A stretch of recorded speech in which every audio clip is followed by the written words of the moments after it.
वधी वयो वा फसाद गड़ी खैरो जेका बाद वधी वयो वा फसाद गड़ी खैरो जेका बाद बद अमनी नाहे धरी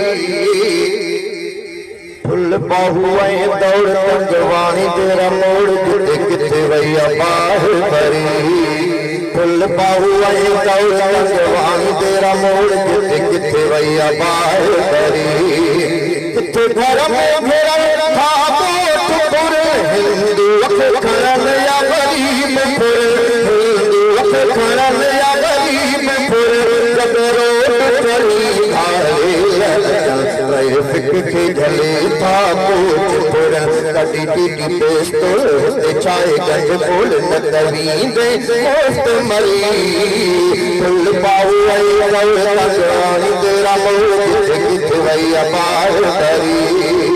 फुल पाऊ आई तंगवाणी तेरा मोड़ किथे वैया बाह भरी पुरधार आया चोट चढ़ी फैजू करमपुर मीरपुर गरी फैजू करमपुर मीरपुर गरी अजू हुकूमत जो कोई हाल उस वाफिद प्याती निंद घड़ी इस आई इस जो आए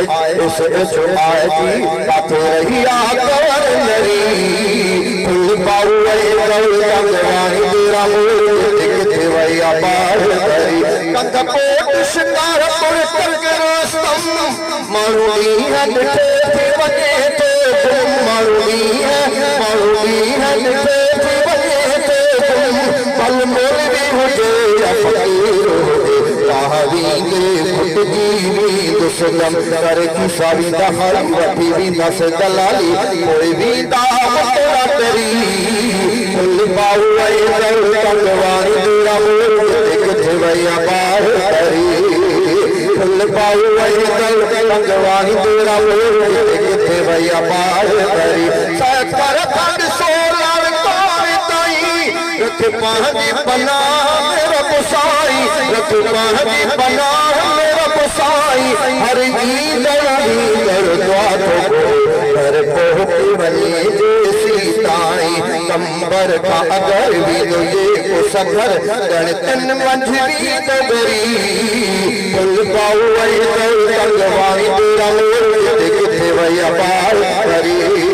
कश्मीर पटानी पाशापुर रब पाप मिठा तू अमन पे कर रब पाप मिठा तू अमन पे कर भी खौफ जमार लगवा सुख चैन सा सुख दोषा हो नेमत खुदा अल्लाह मिठा पर सिंध में अमन भरी फुल पाऊ आई तंगवाणी तेरा मोड़ किथे वैया बाह भरी उस्ताद सारी डाढो देह सजे में आहे डुकर डाढो देह सजे में आहे डुकर कौम जाहिल तेरा मगर अल्लाह असाते बाज कर दिन मोहम्मद की दुआ कर पूरी तो खुदा जे का तो कर ना घुरी